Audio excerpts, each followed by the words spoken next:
Boa noite a todos vocês que agora sintonizam esse canal do MAP para mais uma vez estudarmos o Livro dos Espíritos. E inicialmente vamos agradecer a todos vocês, né, porque solicitamos no estudo passado que nos desse um retorno sobre como estava indo, né, como estava se desenvolvendo esse estudo, e agradecemos muito esse retorno que vocês nos deram.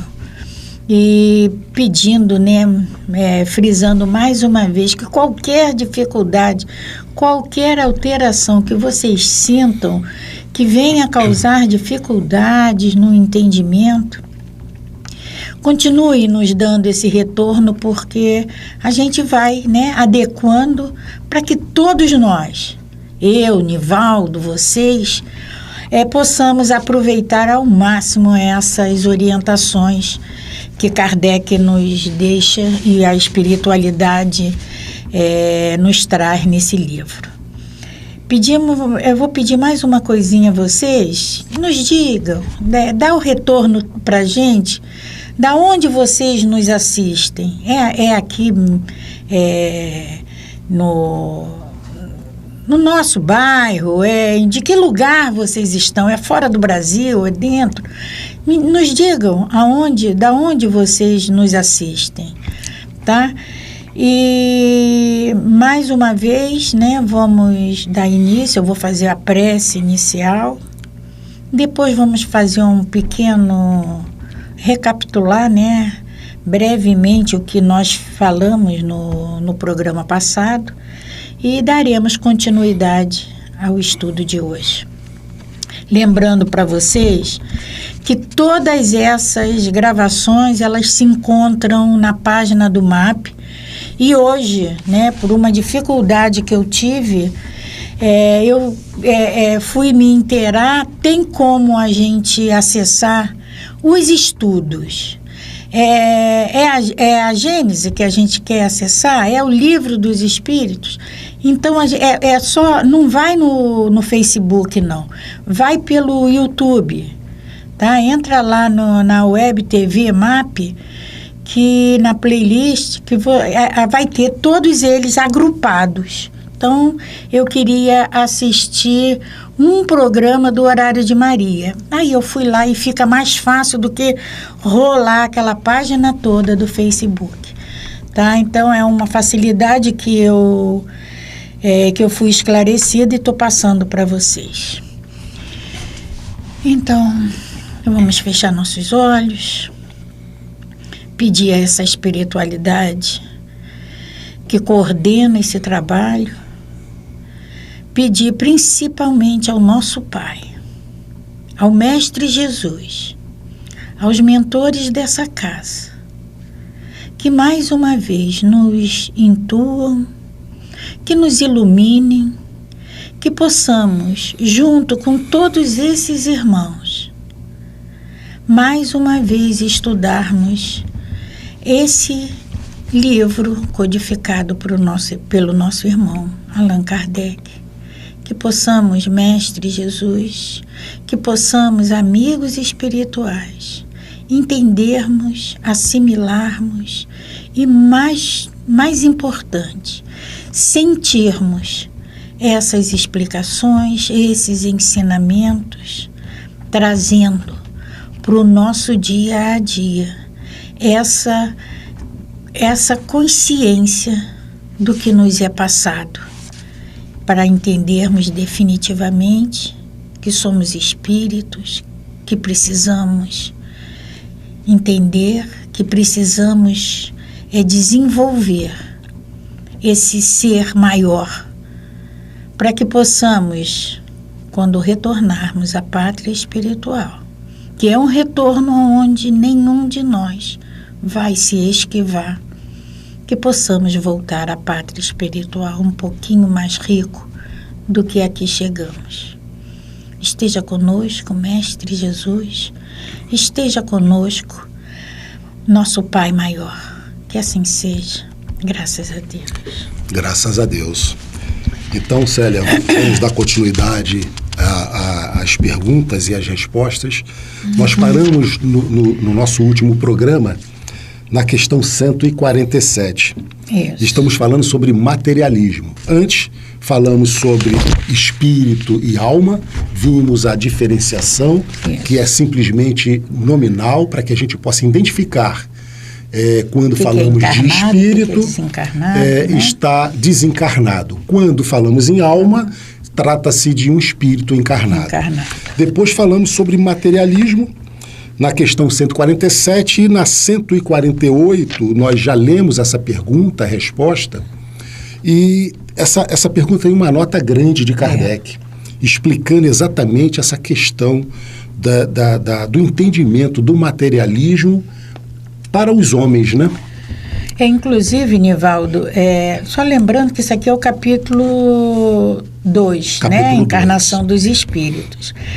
Porque nessa questão 148, Kardec pergunta, né, se não é lastimável que o materialismo seja uma consequência de estudos que deveriam, ao contrário, mostrar ao homem a superioridade da inteligência que governa o mundo. Porque o materialismo ele não é condenável, né? Sim. O uso que a gente faz dele, a entrega que a gente se dá às coisas materiais, esse é que é o problema, né? Eu até vejo assim, né, Célia? A gente imaginar, depois de uma pessoa fazer assim um estudo aprofundado, né, da parte material, da parte biológica até, a gente perceber uma constelação, ver as estrelas, ver o sol, ver uma semente, uma pequena semente que vai originar uma grandiosa árvore, e dela vai brotar novos frutos e mais sementes, e que a gente não tem aquele conhecimento. Como que depois de tudo isso a gente pode desacreditar que haja uma força maior?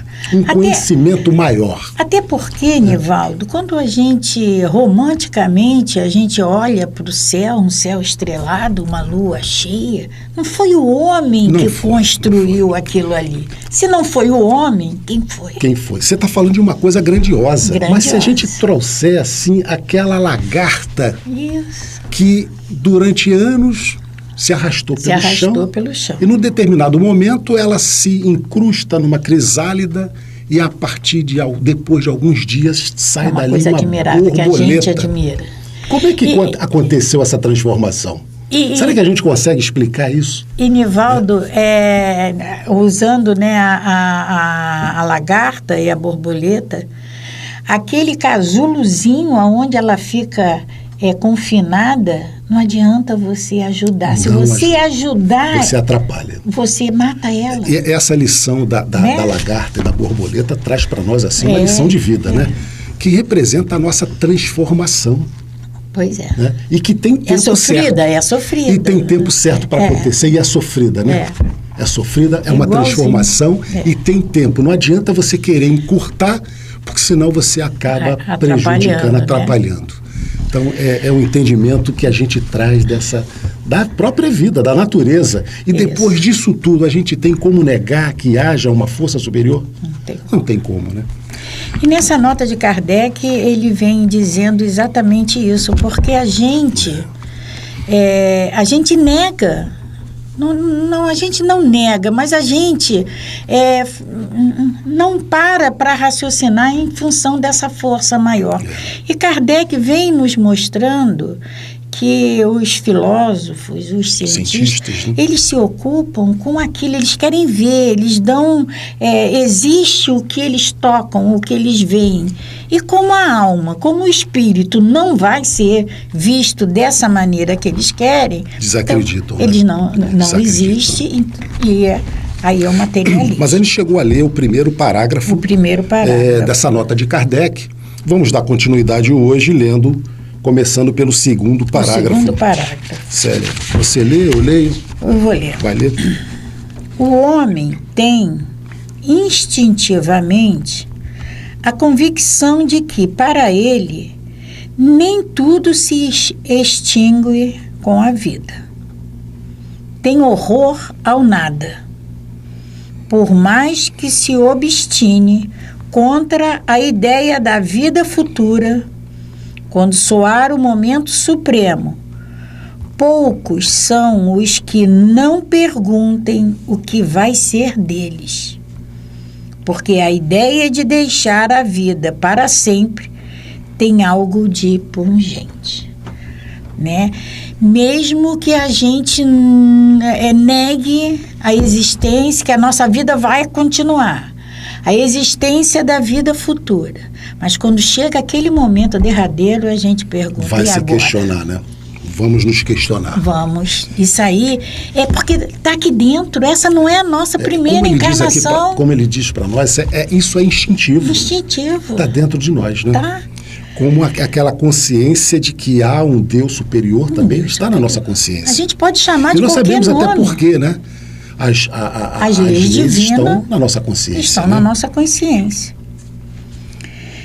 Quem de fato poderia encarar com indiferença uma separação absoluta, eterna, de tudo aquilo que amou? Quem poderia ver sem terror, abrir-se diante de si o imenso abismo do nada, onde se aniquilassem para sempre todas as suas faculdades, todas as suas esperanças, e dizer a si mesmo: o quê? Depois de mim nada? Nada mais que o vácuo?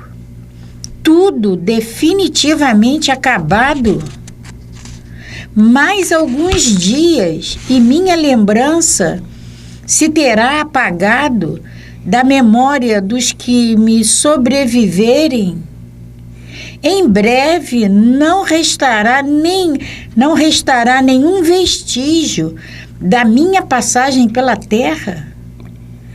Até mesmo o bem que fiz será esquecido pelos ingratos a quem socorri. E nada para compensar tudo isso, nenhuma outra perspectiva que a do meu corpo roído pelos vermes. Isso é a visão do materialista, né, Célia? Mas Nivaldo, você imagina o sofrimento, essas indagações. O sofrimento do materialista se imaginando numa situação dessa. Numa situação dessa acabou tudo. Então, as pessoas, os entes queridos que eu tanto amei, terminou. Que eu tanto amo, acabou tudo. E fica aqui essa indagação para que a gente possa refletir, né? Será que poderia ser assim? Nós sabemos que não, né? Sabemos que não. Conscientemente essa certeza de que... É instinto, instinto. Temos esse instinto de que não. Por mais que a gente negue... Mas a gente sabe que tem que ter alguma outra coisa a não ser esse nada. Como pode eu ter feito tanto bem e aí acabou tudo? Não pode. E aí Kardec ainda continua nessa indagação, né, nessa nota, trazendo assim: este quadro não tem algo de horrendo, de glacial? A religião nos ensina que não pode ser assim, e a razão não-lo confirma.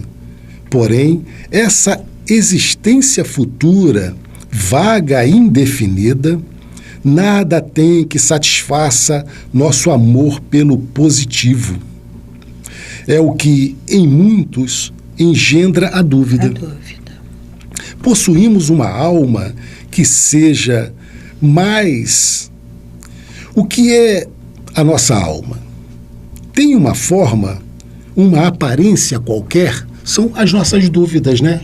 São as nossas dúvidas. Será que a gente realmente tem uma alma? E como é que será essa alma? A gente tem que dar forma a isso, né?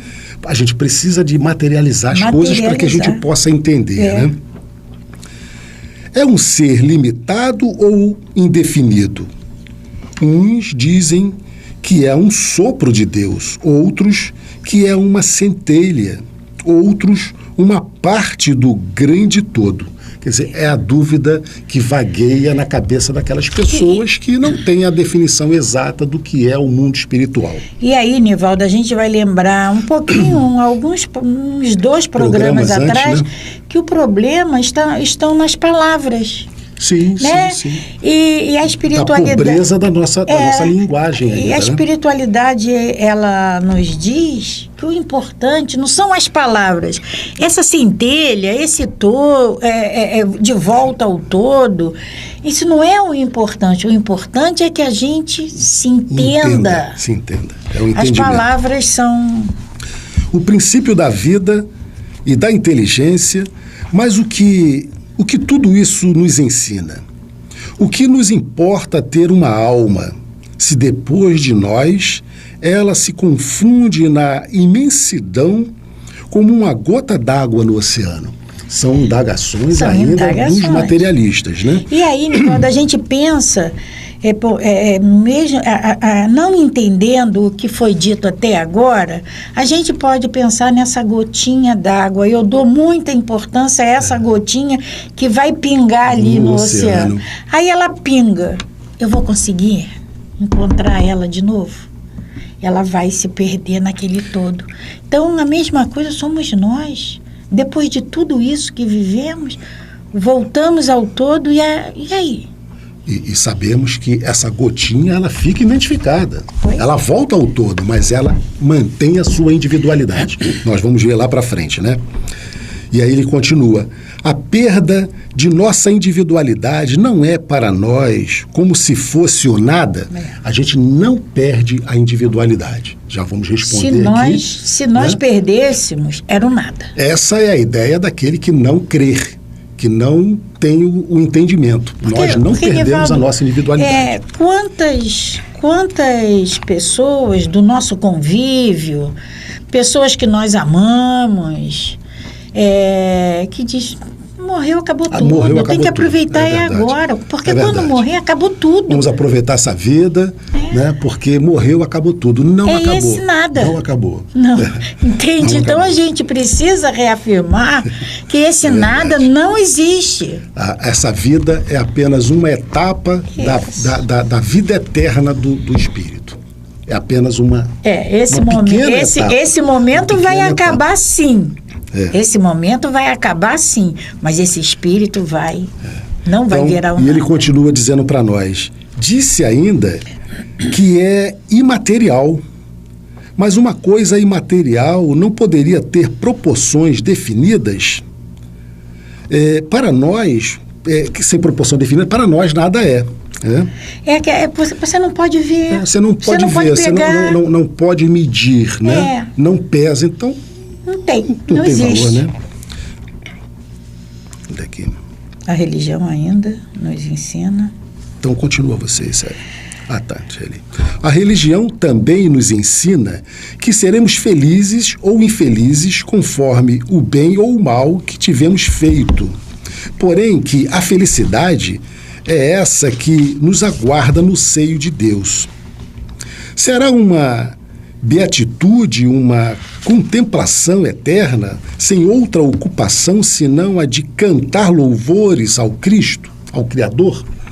Então, é ainda aquela ideia que nós trazemos das nossas bases religiosas antigas, de que depois da vida a gente vai vai virar anjo e vamos ficar no céu. Temos asa, em contemplação. Vamos tocar harpa. E sabemos que somos espíritos imortais e em fase de aprimoramentos.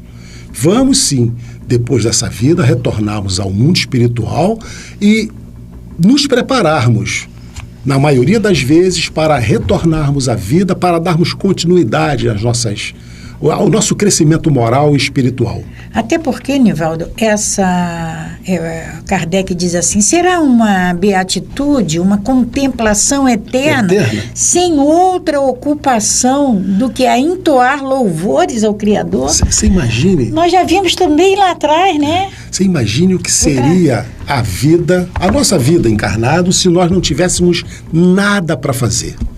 O que seria a nossa vida? Coisa horrível.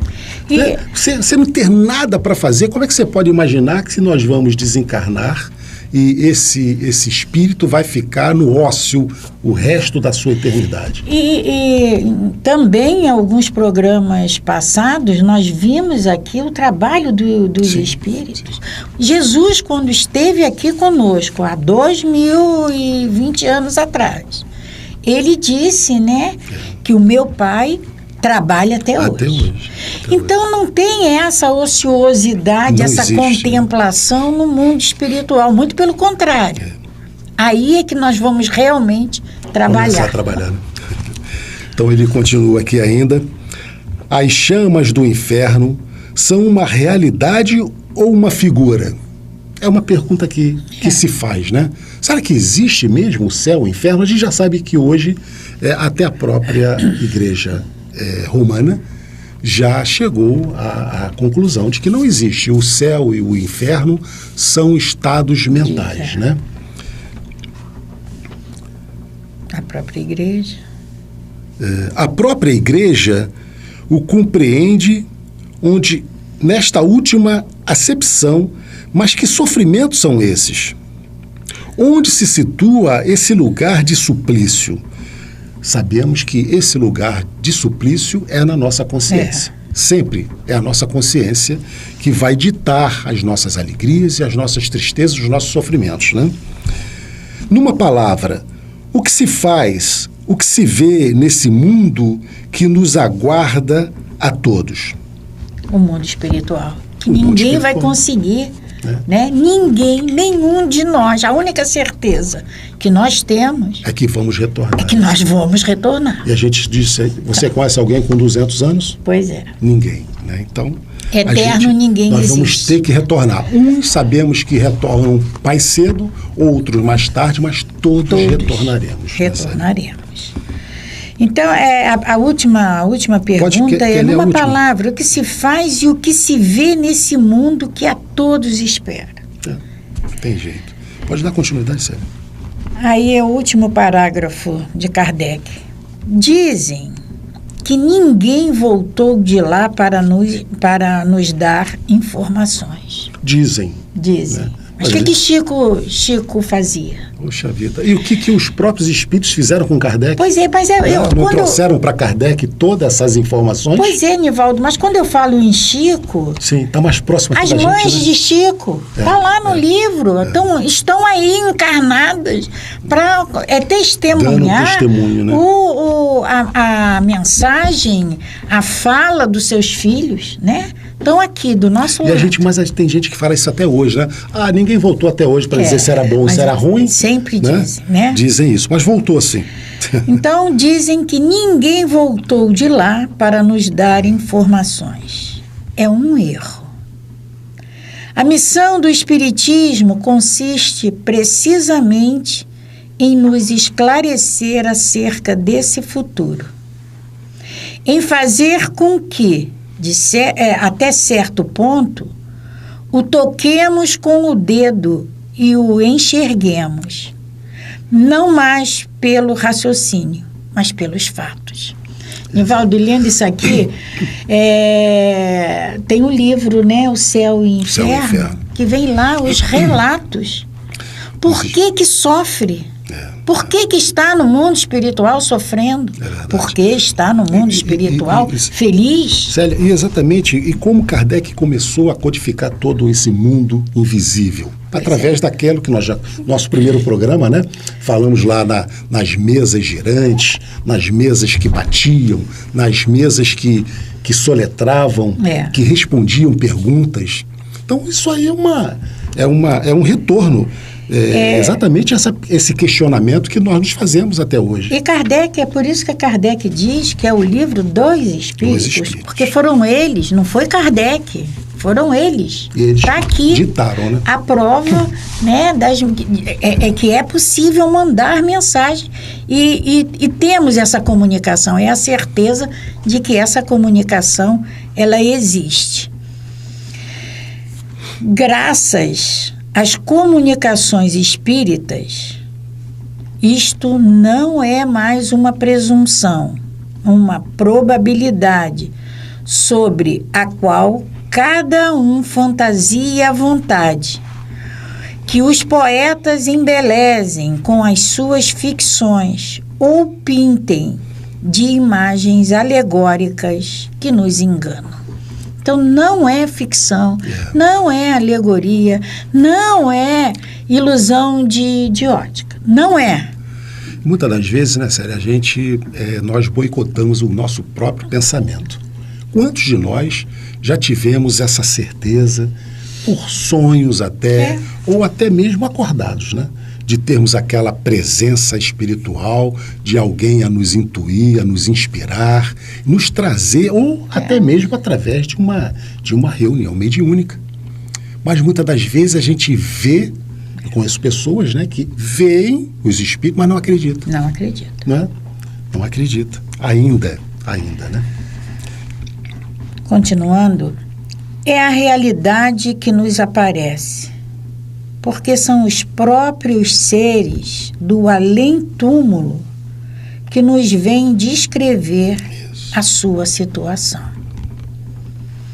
Dizer o que fazem, permitindo-nos assistir, por assim dizer, a todas as peripécias de sua nova vida, mostrando-nos, por esse meio, a sorte inevitável que nos está reservada, de acordo com os nossos méritos ou desméritos.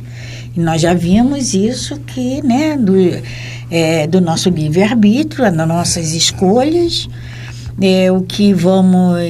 que caminho vamos seguir, e isso vai determinar esse nosso estado no mundo espiritual. E Kardec traz aqui para nós essa colocação, né, que os espíritos, muitas das vezes, eles vêm a nos trazer as peripécias de sua nova vida no mundo espiritual. E a gente sabe que Kardec, quando escreveu isso aqui, não sabia que Chico, ou não...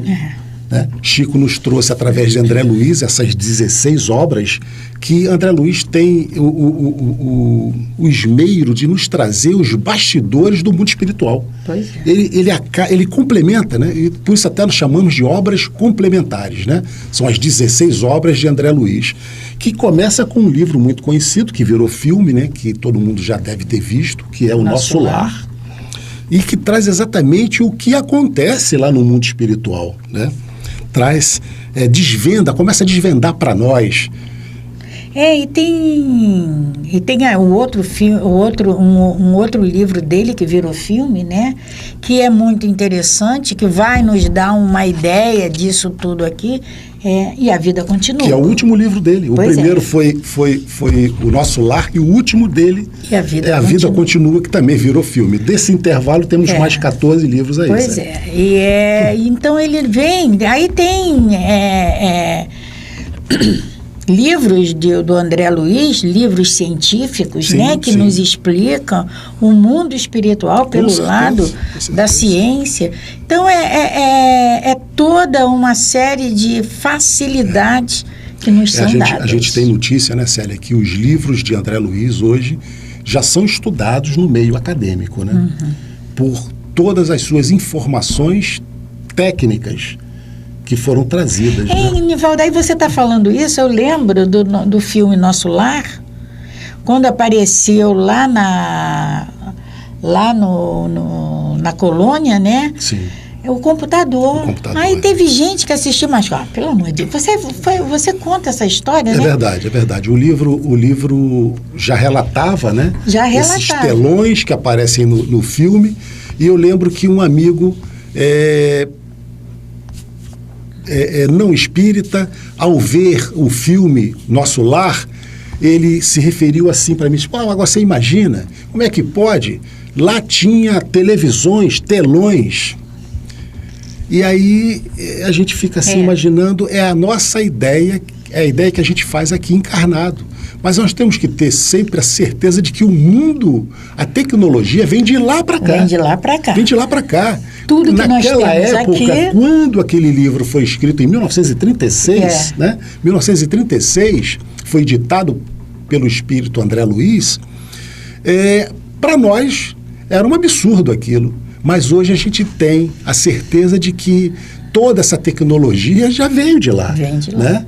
E, evidentemente, o que nós temos hoje, essa facilidade de estarmos aqui, inclusive, falando com vocês através aqui dessa possibilidade desse estúdio, né, que nos permite estar em contato semanalmente com vocês, quer dizer, é um avanço da tecnologia. E aí... Hoje, se falássemos da tecnologia que nós conhecemos hoje, há 20 anos atrás, provavelmente as pessoas iam imaginar que estávamos aí delirando.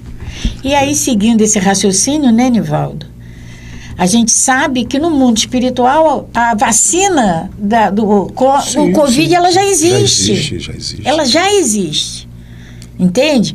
E aí, o que acontece com os nossos cientistas, com as nossas mentes brilhantes? Eles vão ser intuídos e essa vacina, ela vai chegar até nós. Mas no mundo espiritual, ela já existe. A solução já existe. Aí vem outra pergunta. Mas se existe, por que não dá logo? Por que tem tanta gente sofrendo? Por que não traz Porque logo, é necessário. É necessário isso. Esse tempo é necessário. E a gente precisa entender e precisa se resignar com Célia, isso. é a lição da borboleta? É a lição da borboleta. Não podemos abreviar. Estamos dentro do casulo. Estamos no casulo. Ele vai ser desfeito e nós vamos voar. Então, continuando, aí Kardec pergunta: haverá nisso alguma coisa de antirreligioso? Muito ao contrário, pois os incrédulos encontram aí a fé. E os indecisos, um meio de renovar o fervor e a confiança. O Espiritismo é, pois, o mais poderoso auxiliar da religião. Já que é assim, é porque Deus o permite. E o permite para reanimar as nossas esperanças vacilantes e nos reconduzir ao caminho do bem pela perspectiva do futuro. Então, a gente, quando começa a ficar mais íntimo dessa doutrina, não precisa nem ficar muito íntimo, não. Mas quando a gente começa a raciocinar, começa a procurar entender essas mensagens, a gente se conforta mais. Com certeza. A gente começa a ter respostas que antes a gente não tinha. Aqui, o Espiritismo, Kardec vem dizendo, o Espiritismo é, pois, o mais poderoso auxiliar da religião. Então, a religião do futuro vai ser o Espiritismo? Não vai ser o Espiritismo. Já foi dito, né? Mas o amor, a fraternidade, a solidariedade... Mas esses entendimentos vai ser de todas será as o futuro de todas as religiões. De todas as religiões. Porque quando a gente diz que o Espiritismo é consolador, eu sempre fico pensando, né, e me questiono, mas como vai consolar? Como que o Espiritismo me consola? Ele me consola no momento em que eu entendo que eu já tive outras vidas, que eu estou vivendo essa agora, para somar aprendizados, vou retornar ao mundo espiritual novamente, melhor do que eu aqui cheguei, vou reencontrar todos aqueles que conviveram comigo, né? E vamos ter a possibilidade de reprogramarmos ao nosso retorno, para que a gente possa, a cada passo, melhorarmos cada vez mais. Então, esse entendimento de que a vida não cessa, de que nós não morremos, simplesmente perdemos esse corpo físico, as famílias não são famílias carnais, mas consanguíneas, mas sim uma família espiritual. Então, quando a gente começa a entender toda essa dinâmica que Jesus veio nos ensinar, que é através do amor universal, a gente se consola. Né? Os nossos sofrimentos, os nossos sofrimentos ficam mais abrandados. Ficam. Né? Até porque a gente sabe que o nosso Pai é justo. Sim. Ele é amoroso, ele nos ama todos igualmente. Então, por que eu sofro e você não? Tem que ter, o Espiritismo vem me consolar exatamente nisso. Trazer uma explicação, né? Em cima do que Nivaldo falou, a bondade, a misericórdia do nosso Pai, ela é tamanha que antes de virmos para cá, nós somos preparados lá para virmos aqui e fazermos as coisas certas. A grande maioria, né, Célia, de nós somos preparados, participamos da nossa, do nosso programa né? reencarnatório, do planejamento reencarnatório, decidimos o que vamos suportar, né? E quando aqui chegamos, né, por obra e graça do esquecimento, muitas das vezes nós nos revoltamos.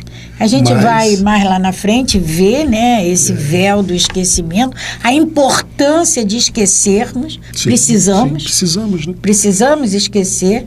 Se eu soubesse o que Nivaldo fez em outras encarnações comigo, se ele soubesse o que eu fiz com ele em outra, nós estaríamos aqui conversando, né, amistosamente? Não estaríamos. Então é importante esse véu do esquecimento, tá? E a gente precisa do zero começar um relacionamento. Célia, e aí agora a gente vai começar o capítulo 3 desse livro e vamos falar sobre o retorno da vida corporal à vida espiritual. Porque nós já tínhamos falado no capítulo 2 do desencarne. Né? Do desencarne, né? Da vida do corpo físico ao mundo espiritual. E agora a gente vai falar ao contrário. Vamos entrar nessa questão do... Não, Nivaldo, da vida corporal... Nós estamos aqui encarnados e retornaremos ao mundo espiritual. Então vamos então estudar agora o retorno da vida corporal à vida espiritual. Falamos do encarne, né? Do nascimento. Aí tem esses itens, né, Nivaldo? Pode falar. A alma após a morte, né? Sua individualidade, a vida, vamos falar da vida eterna, separação da alma e do corpo e a perturbação espiritual. Então nós vamos começar com o primeiro tópico, que é falar sobre a alma após a morte. O que é essa alma após a morte? O que acontece, né? Vamos estudar isso. Então, na pergunta 149, Kardec diz assim: o que se torna a alma no instante da morte?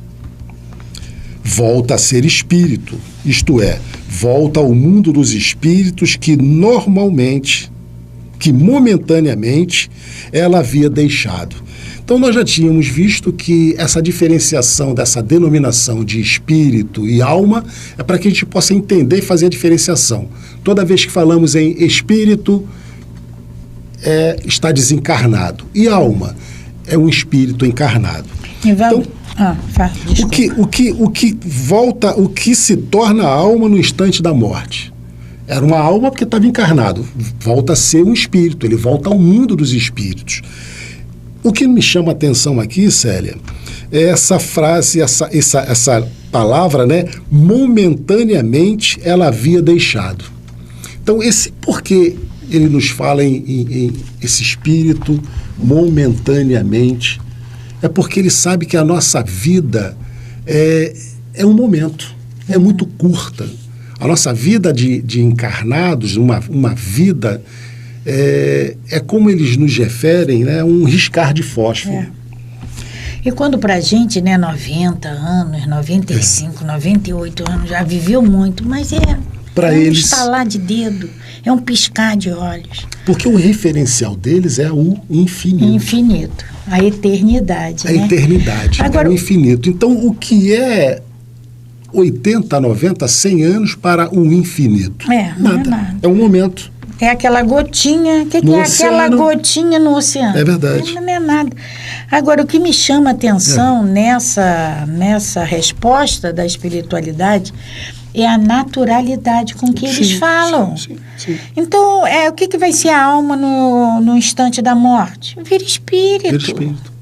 Então, ela retorna, eles dizem, né? Isto é, retorna ao mundo dos espíritos que havia deixado momentaneamente. Essa naturalidade com que eles falam é que a gente precisa entender, porque a morte para a gente ainda é muito dolorida. Ainda é. Mas é desesperador. Mas para o mundo dos espíritos é uma coisa natural. É uma coisa natural. É uma coisa natural, porque... E vem... E a gente vai ter como base o Evangelho, que compara esse nosso planeta a um presídio. É verdade. E estamos aqui todos nós, presidiários. A partir no momento em que você se liberta... É como se tivesse aberto as portas, né? E você cumpriu a sua etapa e aí você... A sua pena e ganhou a liberdade. Ganhou a liberdade. Mas para a gente é desesperador, né? Aí a pergunta 150, tem que ver a hora. Após a morte, a alma conserva a sua individualidade? Ou seja, quando nós desencarnarmos, quando nós retornarmos ao mundo espiritual, eu vou continuar sendo eu? Nivaldo vai continuar sendo Nivaldo? Todos vocês, cada um de vocês vai continuar sendo o que são aqui? Essa é a pergunta, né?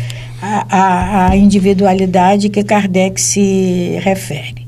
Sim, a espiritualidade nos responde. Sim, jamais a perde.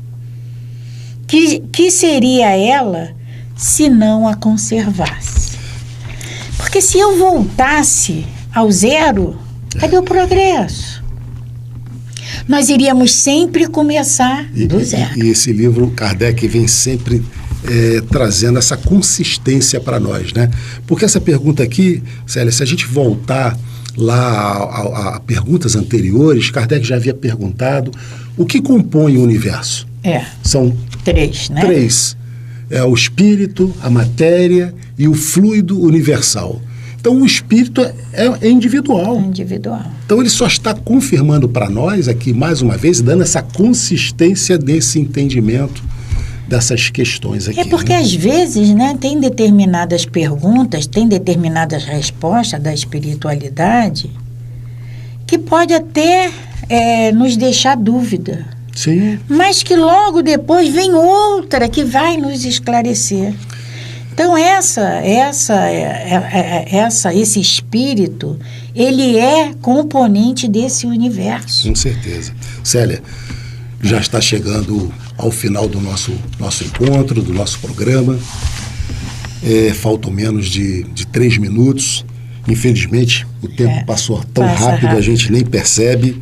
Nós vamos, no próximo programa, dar continuidade ainda na questão item, na letra A dessa questão 150. Mas, por enquanto, então, nós vamos voltar a falar com vocês, pedindo para que todos que estejam assistindo, acompanhando o nosso estudo, que, se assim desejarem, que tenham o livro, porque é um facilitador, e que mandem para nós sempre, se por acaso tiver alguma dúvida, algum questionamento, se o nosso programa está indo bem, se vocês estão conseguindo acompanhar, se está veloz, se está muito lento. A gente tem procurado trazer sempre esse entendimento, esmiuçando dentro do nosso entendimento, evidentemente, o máximo para que a gente possa trazer essas questões do Espiritismo à tona. E com isso, evidentemente, trazer esses esclarecimentos, né? Então, vamos agradecer mais uma vez a todos vocês que estão nos assistindo, nos acompanhando, dizendo que os nossos estudos estão sempre lá no MAP_oficial, na página do Facebook e no YouTube, inclusive com aquela facilidade que a Célia disse, em que vocês podem acessar todos os programas do Livro dos Espíritos em ordem, né? E aí, com facilidade, reverem os programas antigos. Vamos fazer, então, a nossa prece de encerramento, sempre pedindo a Deus, pedindo a Jesus, a Maria Santíssima e a todos os espíritos amigos, os verdadeiros responsáveis por esse estudo, que estejam sempre a nos iluminar, nos intuir, nos inspirar, nos conduzindo sempre ao melhor caminho, ao caminho do bem, ao caminho do amor, e que a gente possa, dentro das nossas limitações, trazer todos esses ensinamentos para as nossas vidas, junto com os nossos irmãos de caminhadas. Que Jesus nos abençoe e nos proteja sempre. Graças a Deus. Paz e bem, paz e luz, paz, muita paz.